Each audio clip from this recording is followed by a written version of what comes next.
Boa noite. É com mais uma vez nós estamos aqui retomando o nosso trabalho em nome do Cristo, iniciando mais uma semana de estudo e contando com a presença amiga de vários palestrantes que irão falar ao longo desta semana, contando com a presença amiga dos benfeitores espirituais e de todos os outros colaboradores desta casa que, com tanto carinho, preparam este evento para que ele possa acontecer. Além também de contar com todos vocês que nos dão a alegria de participarem conosco deste estudo, como também dos outros dias da semana. Nós hoje estamos recebendo com muita alegria o nosso companheiro, irmão, nosso caro Dr. Ricardo Vardil, que irá trazer o tema A Porta Estreita, quão poucos a encontram. Tema do Evangelho de grande riqueza para o nosso aprendizado espiritual e moral, que estaremos em breve tendo a alegria de ouvi-lo e aprender com a sua experiência. Mas antes nós vamos aqui pedir aos nossos irmãos que buscam, os recursos através da água fluidificada e do passe, que se coloquem em condições, porque a equipe de trabalhadores da casa já está em trabalho em nome do Cristo para levar esses recursos, mesmo que à distância, mas estão em trabalho, vibrando e orando para que vocês possam receber os recursos necessários através do passe e da fluidificação da água. Então, nós vamos dar início à nossa atividade fazendo uma oração para que possamos manter a sintonia com o plano maior. Mestre Jesus, aqui nos encontramos mais uma vez, buscando no teu Evangelho os recursos necessários para que a nossa conduta, no dia a dia, através dos nossos pensamentos, palavras e ações, possam permanecer alinhadas com a vontade de Deus, nosso Pai, e com os teus propósitos de nos fazer espíritos melhores, de nos auxiliar em nossa jornada evolutiva, na luta contra as nossas tendências menos felizes e no fortalecimento íntimo diante das provas, diante daquelas dificuldades que muitas vezes são necessárias ao nosso processo de aprendizado.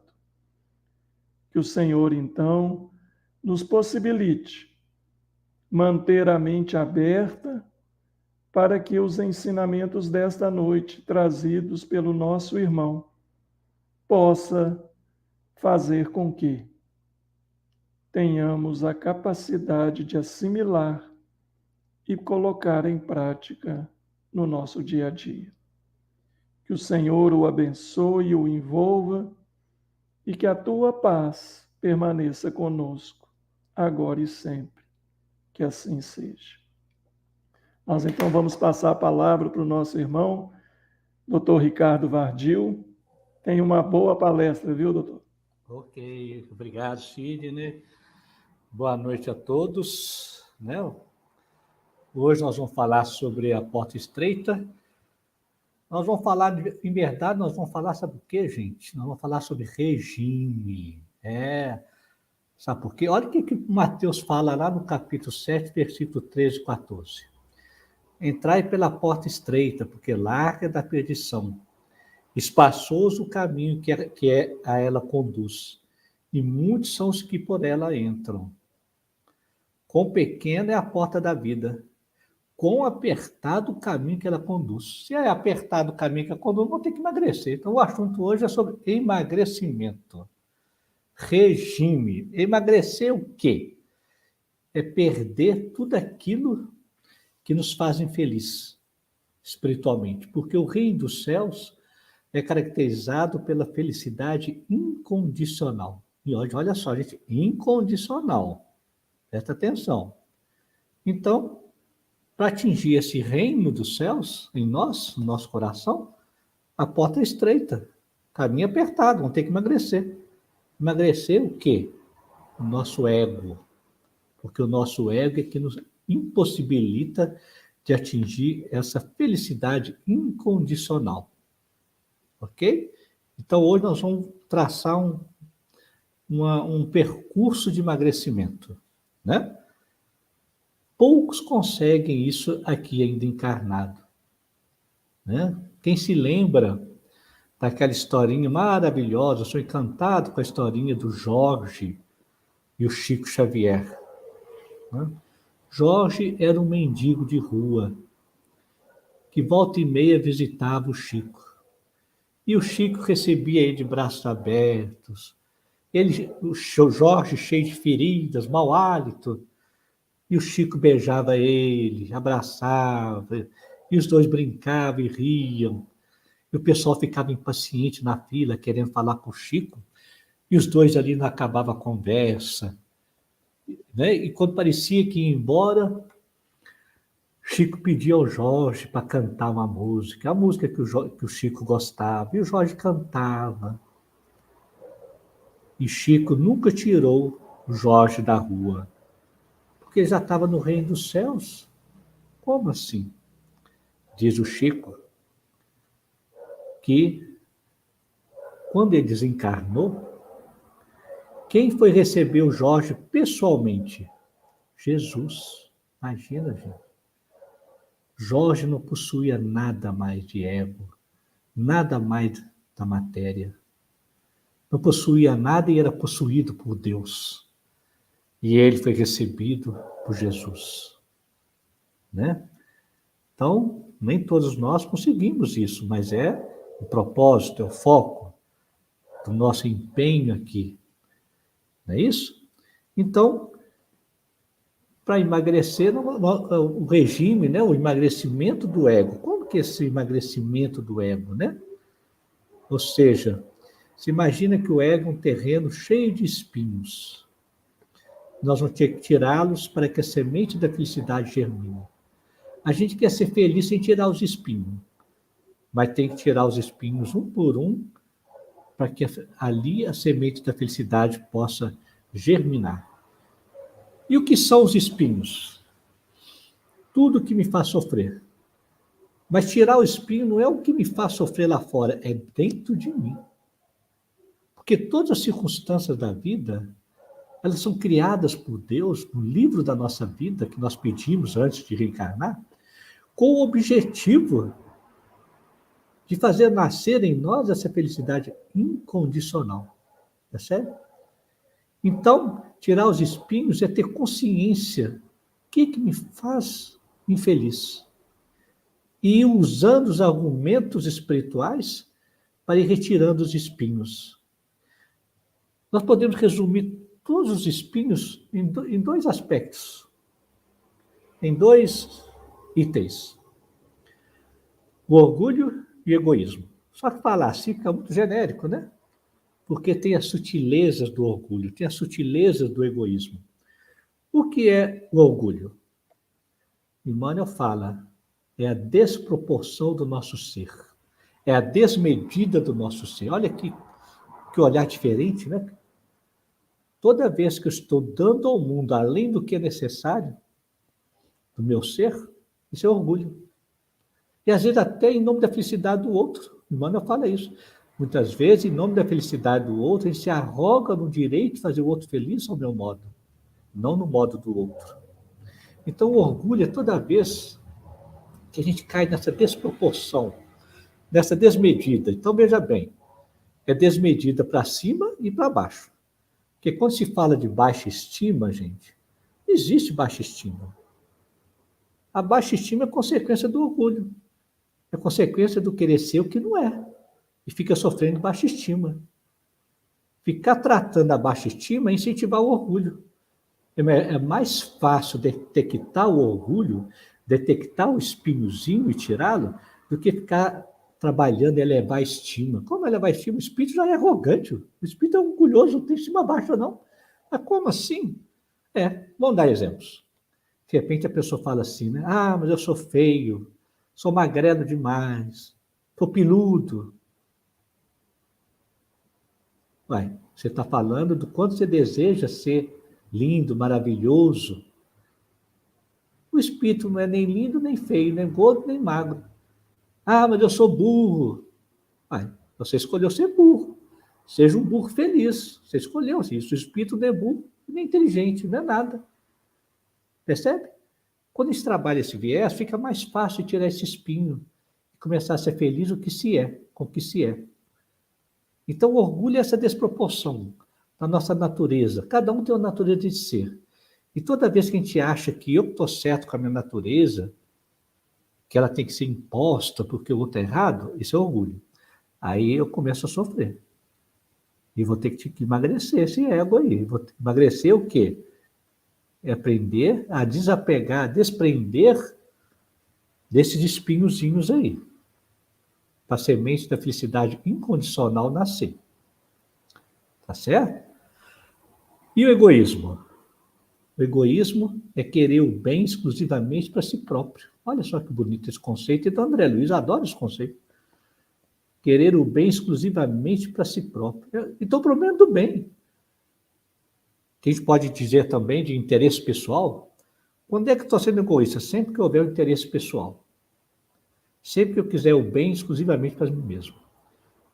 Só que ele é sutil, gente. E nos impede de atingir esse reino dos céus. Passar pela porta estreita.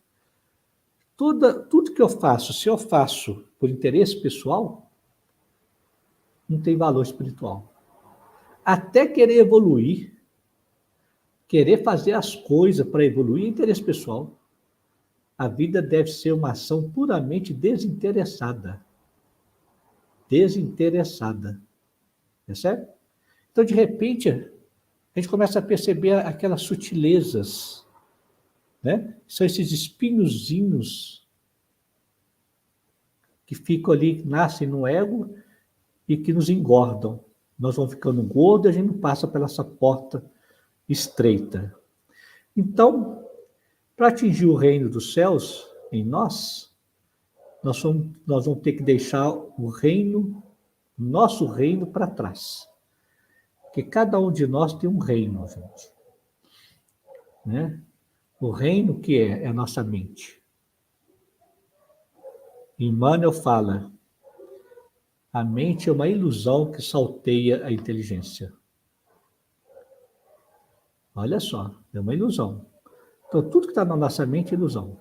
Como assim? Emmanuel completa. A mente, ela interpreta a realidade conforme as nossas inclinações inferiores. Então, veja bem, todos os atos da vida, tudo que os outros falam, fazem, quando nos afeta, é porque foi interpretado. Eu interpretei conforme a minha inclinação, conforme a minha tendência mórbida, conforme a minha memória do passado. E aí começa a minha infelicidade. Porque eu vou olhar as atitudes do outro sempre de um jeito que é ilusão. E para entrar no reino dos céus, eu vou ter que não viver essa proposta da mente. Então, veja bem, todos os atos da vida geram uma interpretação. Né? Se eu trago em mim, na minha memória espiritual, uma inclinação da desconfiança, eu vou olhar o outro sempre com desconfiança. Ah, ele fez aquilo para passar para trás. Aí ele quer dar um golpe. Ah, não sei o quê. Percebe? Essa interpretação, que é uma memória, gera uma emoção. A emoção gera um desejo. E o desejo gera ação. Pronto. Então, esse é o meu reino. É como se um reino tem um rei. O rei é o ego. A gente não não fica livre do reino. Ele acompanha a vida inteira. É isso que confunde muitos companheiros quando falam assim, mas eu não consigo mudar. Tanto tempo, pessoal, a gente não muda o que é. É como diz o Emmanuel, a gente muda a direção e a medida sobre o que é. Nós vamos falar sobre isso na quarta-feira que vem, destrinchar um pouquinho mais, tá? Que afinal os dois temas de hoje, de quarta, se completam, né? São semelhantes.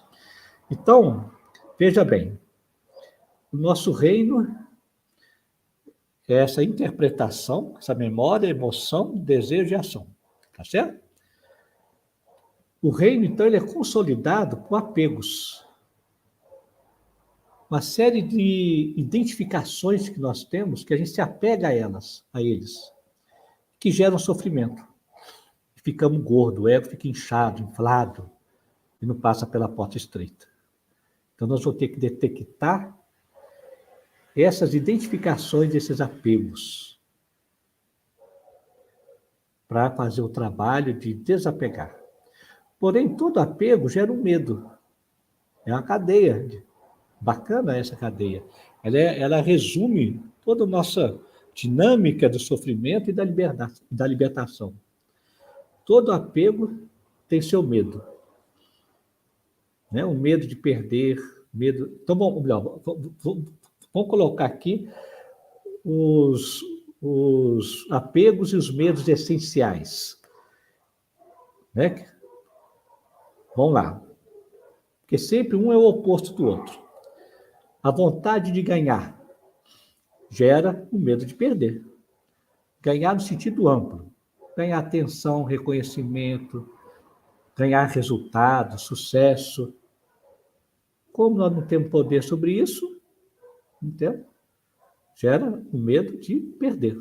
Perder o que já conseguiu, o medo de não conseguir o que gostaria. E Emmanuel fala assim, podemos resumir todos os problemas da humanidade numa única palavra. A ilusão de que tem mais poder do que Deus. Nós não temos. Em nenhum momento nós temos poder. E achar que tem gera essas identificações, esses espinhos da alma que nós temos que tirar para que a semente da felicidade germine. Então, o primeiro é esse, vontade de ganhar e medo de perder. O segundo, desejo de prazer, de satisfação, e o medo da dor, do desprazer. Nós nos esquecemos que a vida é vicissitude, está lá no livro dos Espíritos. A vida é impermanência. Ora tem satisfação, ora não tem. Ora tem dor, ora não tem. É assim mesmo. E quando nós desejamos algo, a gente agrava, nós criamos uma expectativa, a expectativa nos coloca na zona de ausência do poder, do medo, e nós geramos, então, sofrimento em nós, percebe? Então, o exercício é nem desejar satisfação e nem ter medo da insatisfação, da dor. Veja como que esses exercícios são dramáticos, viu? É o resto da vida, gente. Ora consegue, ora não consegue. Daqui a pouco vamos falar sobre isso. Percebe? Então, mas quer dizer que eu não tenho que desejar? Não, pode desejar, mas apega do resultado, porque você não tem poder sobre ele. E quanto mais a gente quer satisfação, mais a gente sente o oposto. Percebe? Sintam isso. E esse momento que nós estamos passando, né, que agora já aliviou bastante da pandemia, nos tirou as ilusões do preenchimento, as buscas de satisfação, que alivia essa dor da falta que nos pertence constantemente na vida. A coisa está ruim, está ruim, você sai, passeia, faz uma coisa, né? Gera aquela satisfação, mas aquilo passa. É efêmero, vai passar. A alma busca uma satisfação mais plena, mais perene, que é consequência desse esforço a vida inteira. Não é fácil a gente ter essa felicidade perene? Não, ainda não conseguimos. Mas conseguimos sair da zona do desespero mais rápido, da zona da desarmonia mais rápido, com esse trabalho de ir detectando as nossas identificações, nossos espinhos, as nossas interpretações, nossos apegos. Então, Olha lá, vamos repetir aqui. O primeiro, então, é a vontade de ganhar, medo de perder. Nos obriga a desapegar do resultado das coisas. Que tudo é causa, Deus é causa primária de tudo, Deus é que faz, não nos pertence, né? Desejo de prazer e medo de desprazer. Novamente, nos convidando ao desprendimento. Se vai ser bom ou ruim, não sei. Tem uma historinha que conta mais ou menos assim, eu já contei de outras vezes, né? De um pai que tinha um filho. O filho foi convocado à guerra e perguntaram para o pai: como você está? É tão ruim, né? Seu filho para a guerra? Eu falei: não sei se é bom ou se é ruim. Passou o tempo, o filho estava cavalgando, quebrou a perna e não pôde ir para a guerra. E perguntaram para o pai: nossa, que bom que não foi para a guerra, mas que pena, ele quebrou a perna. E o pai disse: não sei se é bom ou se é ruim. E aí ele recuperou, e cavalgando, né? Veio uma tempestade, uma inundação, e todo o campo virou um pântano. E perguntaram, e foram ao encontro do pai: coitado do seu filho, toda a fazenda dele virou um pântano. E o pai respondia: não sei se é bom ou se é ruim.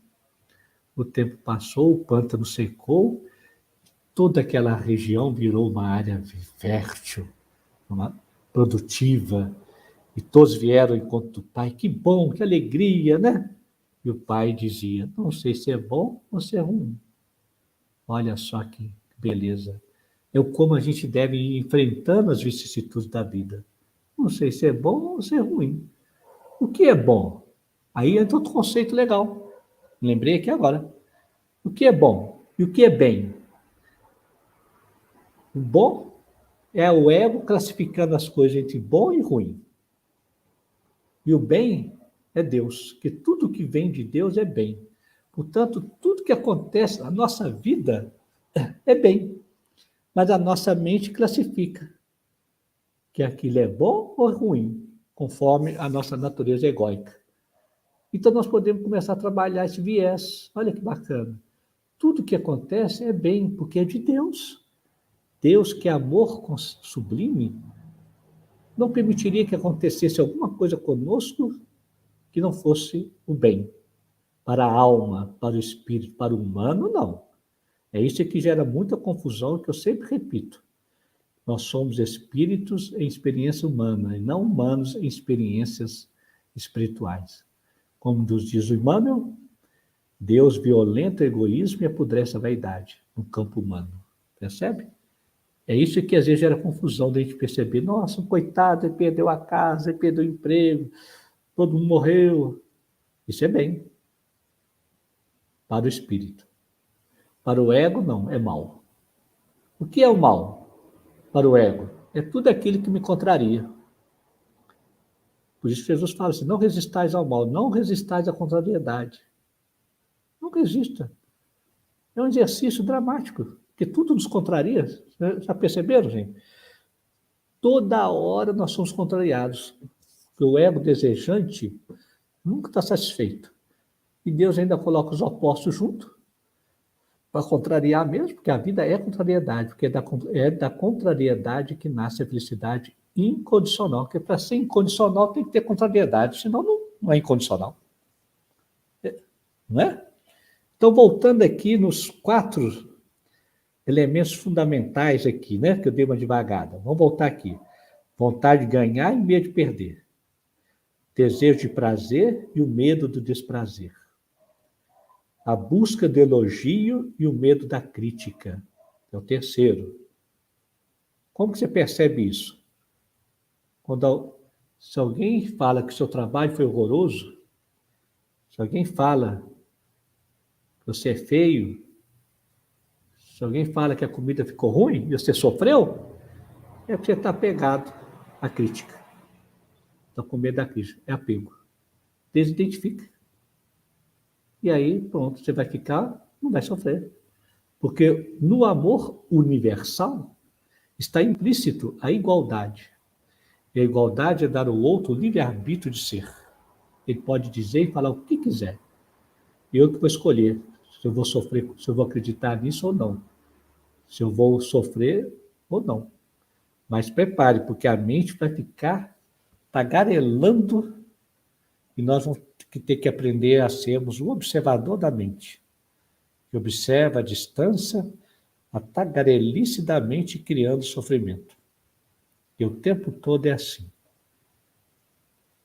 O terceiro, busca da fama e a consequente medo da infâmia. Sempre quer estar no palco, quer receber a luz, né? E quanto mais quer, mais medo tem. E aí surta. Acontece muito isso com artistas, gente famosa, né? Para manter aquela fama é um horror.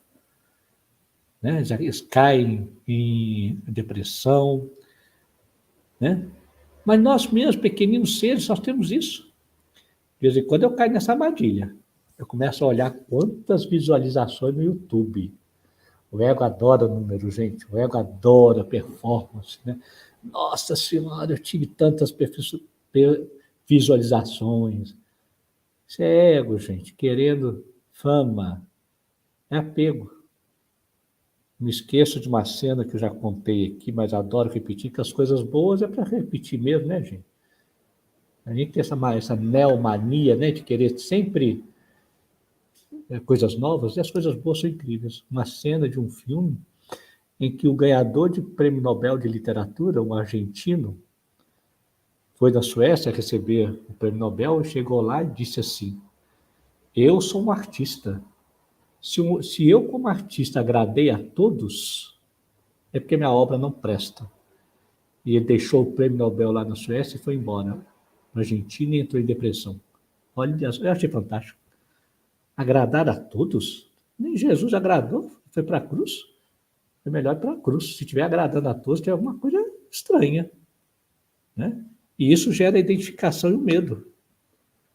E esses medos, todos esses medos que nós falamos aqui, vai aumentando, aumentando e entra na zona do transtorno de ansiedade, do pânico, né? Da exigência. Quanto mais exigente eu sou, mais deflagra o pânico e a ansiedade. E, por fim, gente, as posses morais e materiais. O que são posses morais? É achar que eu tenho razão, que eu estou certo, a minha verdade é a única. Tudo isso é o ego gordo, inflado, que dificulta ir no reino dos céus. Porque lá no reino dos céus existe a sabedoria de que eu nada sei.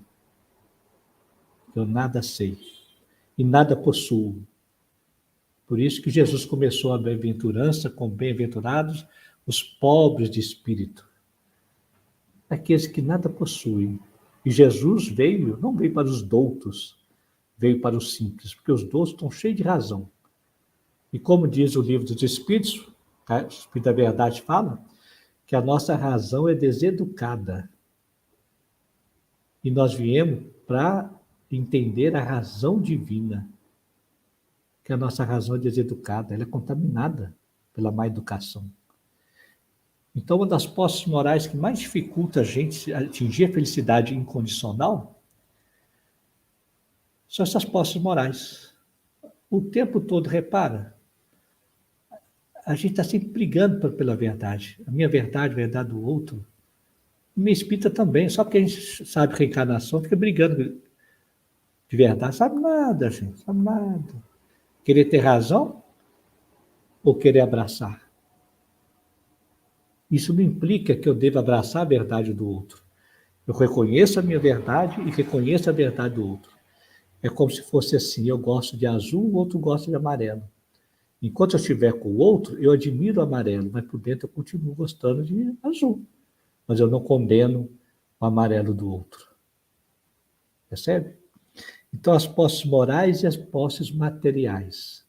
A questão não é não possuir, é possuir sem ser possuído. Mesmo porque as posses materiais não são nossas, é de Deus. Antes de vir, antes de reencarnar, nós escolhemos no livro da vida aquilo que nos é necessário. E a prova do sucesso material costuma ser mais difícil do que a do insucesso.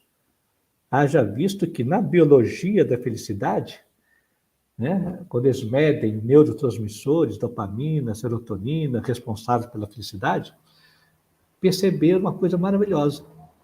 Aqueles que nada têm são os mais felizes. O nada tem não é só material, não. Aqueles que não têm nem o que escolher. Porque ter o que escolher gera sofrimento. Isso é incrível, gente. Aquele povo africano lá, ó, não tem nada, são mais felizes do que aqueles que têm tanto. Porque não tem opção de escolha. Dá a escolha para você ver, gera sofrimento. Eu não esqueço, há muito tempo, nossos filhos eram pequenos, né? Aí nós fizemos uma brincadeira com eles. Nós fomos na mercearia, chegamos naquelas prateleiras de guloseimas e falamos para eles assim: vocês têm 30 segundos para pegar o que vocês quiserem. Ah, mas foi divertido, porque ali a gente identificou cada um. Teve um que queria tudo e deu 30 segundos e ele não pegou nada, porque ele queria tanta coisa e não conseguia. Ele não sabia escolher, ele queria tudo. O outro já sabia o que queria, foi logo daquilo que ele queria e encheu o carrinho daquilo que ele queria. E assim foi cada um. É assim, gente. Dá opção de escolha que gera sofrimento. Coisa boa é não ter que escolher. Né? É a liberdade. Né? Então, repetindo aqui para vocês gravarem. Vontade de ganhar, medo de perder. Em tudo, viu, gente? Vai fazer concurso, Enem, vestibular. Faz a sua parte, desapega, porque o resultado não te pertence, o seu destino já está pronto. Porque tudo isso se resume na ilusão da separatividade de Deus. Nós ainda separamos muito Deus da nossa vida, achando que não sabe nada e que nós temos poder de alguma coisa. Então, vontade de ganhar, medo de perder. Desejo de prazer e o medo de desprazer. A busca do elogio e o medo da crítica. A busca da fama, o medo da infâmia. E as posses morais materiais. Agora tem um problema, gente. Não está escrito no Evangelho, não. Mas quando a gente perde peso, para passar na porta estreita, sabe o que acontece? Tem uma antessala do paraíso que é caracterizado pela sem graceza, pela apatia, pelo esvaziamento, que quando a gente começa a murchar esse ego, emagrecer, gente, num primeiro momento, antes de chegar no céu, no interior, a vida fica sem graça, sem sentido. É muito comum as pessoas falarem isso, mas a vida está sem sentido. Eu falo assim, que bom, então está no caminho. Não é depressão, não. Estou apático, minha vida está esvaziada. Está mesmo. É porque o ego está murchando. É aquilo que Jesus falava, é necessário que a semente morra para nascer o trigo. E essa antessala do reino dos céus é caracterizada por isso. No livro de Tomé está lá, fala da apatia. É estranho, é sem graça. As coisas que antes tinham graça não tem mais. Porque o ego, gente, satisfaz demais a gente. Brigar é bom demais, ter razão é bom demais, buscar satisfação é bom demais, né? Contabilizar a vida é bom demais, gente. E o ego é tão sutil, tão danado, que mesmo nesse esforço que a gente faz para emagrecer, às vezes ele passa a perna na gente, a nossa mente ilusória, sabe como? De querer até fazer milagre, coisas lindas às custas de Deus. Olha só. Então se preparem. Aqueles que estão na caminhada passam por essa etapa de estranheza, viu, gente? A própria depressão é isso. O que é a depressão? É a constatação da nossa insuficiência, de um fracasso necessário. É o ego murcho. É que ele é bom, não é doença. Mas, infelizmente, foi rotulado que é doença e põe remédio para a pessoa sair daquilo ali para voltar a ser do jeito que era antes. Aí ele volta do jeito que era antes, na correria da vida, na loucura da vida, Logo, logo é que o remédio já não está mais dando certo, tem que somar mais um, mais dois, e aí vai. E olha só, para a gente pôr mais pimentinha nessa sopa aqui. Né? Olha a pergunta 164, lá na pergunta 164 do Livro dos Espíritos, eles falam que reconhece-se a elevação espiritual daquele que se libertou da matéria antes que cessasse a vida do corpo. Olha só, botou um ingrediente a mais nesse emagrecimento. Porque se nós somos espíritos, e o Espírito da Verdade fala, o espírito veio para não viver a proposta da matéria. Poucos conseguem, porque sempre nós mergulhamos e começamos a viver de acordo com a matéria. Percebe? Nós somos espíritos. E Paulo aos Romanos acrescenta e enriquece, a fim de que o preceito da lei se cumprisse em nós, que não andamos segundo a carne, mas segundo o Espírito. O pendor da carne é inimigo contra Deus. Percebe? Olha o que falou. O preceito da lei se cumprisse em nós, que não andamos segundo a carne, mas segundo o Espírito. E o que é o Espírito? Nós estamos vivendo isso agora, essa pandemia. Quantos confrades acreditam em contaminação no seu coração? Contrariando todo o preceito espiritual e crístico. Não estou falando de viver ou não o protocolo humano, de respeitar a lei humana. Estou falando aqui no coração, porque ele acredita no humano, na lei humana. Vive segundo a carne, não segundo o espírito. Porque segundo o espírito tem contaminação, não? Tem vírus no mundo espiritual, não? E vírus é de Deus. E aí? Como é que é isso? Olha como é que é dramático. Como que é viver como espírito na matéria? É lembrar o tempo todo que tudo que acontece aqui nesse teatrinho da vida tem o objetivo de nascer a felicidade incondicional do espírito, que é esse reino dos céus. Porque a única coisa que a gente leva daqui, gente, é o sentimento que nós ficamos na relação com as pessoas, com os acontecimentos da vida. É a única coisa que nós não levamos. Não levamos mais nada. Isso é uma forma de viver como espírito, de ficar atento. O que eu vou levar daqui? Eu não levo daqui o título de pai, de mãe, é assim que Jesus falou, quem é meu pai e minha mãe? Não levo daqui minhas posses morais, posses materiais, minhas identificações, não levo nada daqui, gente. Nada. Só o sentimento que fica em nós. Por isso, então, que nesse emagrecimento do ego, a porta estreita, o foco deve ser o desprendimento.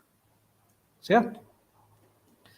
A plenitude eterna que nem o bem nem o mal o perturba internamente, mas se harmoniza com o que acontece, porque sabe que se aconteceu é porque Deus permitiu. Em tudo. Vou repetir essa frase aqui que é bonita. A plenitude eterna só pode ser alcançada pelos que perderam a vida humana, dos interesses pessoais, dos desejos. Olha só, hein? A plenitude. Tá? Atingir um estado que nem o bem nem o mal perturba internamente. Eu me confundi aqui, né? Eu falei uma frase e fui para os outra nova, então desculpe aqui. Vou repetir a frase. Atingir um estado que nem o bem nem o mal perturba internamente, mas se harmoniza com o que acontece, porque sabe que se aconteceu é porque Deus permitiu. É o que está lá no capítulo Bem-aventurado dos aflitos do Evangelho segundo o Espiritismo, o maior antídoto da loucura e do suicídio. Passar pelos reveses da vida com indiferença e alegria. Olha só, gente, isso virou meu mantra. Indiferença, alegria. Até mesmo alegria eu não consigo ainda não. A indiferença eu estou começando. Que é, na filosofia perene dos sábios da Idade Média, eles chamavam de indiferença amorosa. Não é virar as costas. Essa arte de ver-se como espírito, de olhar a dor do outro ali, ser possuído por uma compaixão que não é sofrer pelo outro, porque quando a gente sofre da dor do outro, eu estou duvidando de Deus, estou achando que Deus é ruim. Deus deu aquilo ali para o outro que ele pediu para se libertar de algo, para adquirir o que não tem. Porque a falta, a dor gera fartura no espírito. Percebe? Então a indiferença, passar pelos revés da vida com indiferença. Depois vem a alegria franciscana, né? Aquela alegria incondicional de Francisco de Assis, de ser capaz de até mesmo cantar e se alegrar diante do horror, porque sabe que ali tem espírito se libertando. Não é isso que está lá no Evangelho? Quando ele fala assim, enquanto vocês choram por perder seus entes queridos, nós aqui estamos em festa de recebê-los da missão cumprida. Porque o nosso choro de estar perdendo alguém é ainda um choro egoísta. Porque nós estamos chorando porque estamos perdendo o que recebemos dele, o que nós ganhávamos com o outro. Isso ainda é egoísmo. Desejar o outro, a presença do outro. Olha que nível profundo e radical. Está lá no Evangelho. Você veja que emagrecer o ego, gente, é aprender a amar sem desejar. Nem desejar que o outro seja feliz às minhas custas, porque eu não sei como fazê-lo feliz. Nem sempre é possível. Amar e desejar é permitir o outro ser o que é. Você está emburrado, que fique emburrado. Você está triste, se ele gosta disso ou daquilo, não importa. É uma incondicionalidade na relação, que é estranha para nós. Porque amor não é um sentimento, é uma atitude de estar convivendo em plena contrariedade, em pleno desejo não realizado. Uma incondicionalidade. Percebe? Que é o que eu falei da outra frase que eu me enganei, que eu vou repetir agora. A plenitude eterna só pode ser alcançada pelos que perderam a vida. Dos interesses pessoais e dos desejos. É um exercício, né, gente? Tem hora que a gente não consegue, tem hora que consegue um pouquinho. E como é que eu sei que eu estou melhorando?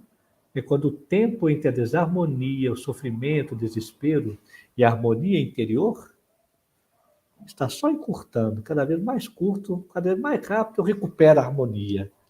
Porque eu sei que o problema é meu, não é do outro. Eu não posso depender do outro. Né?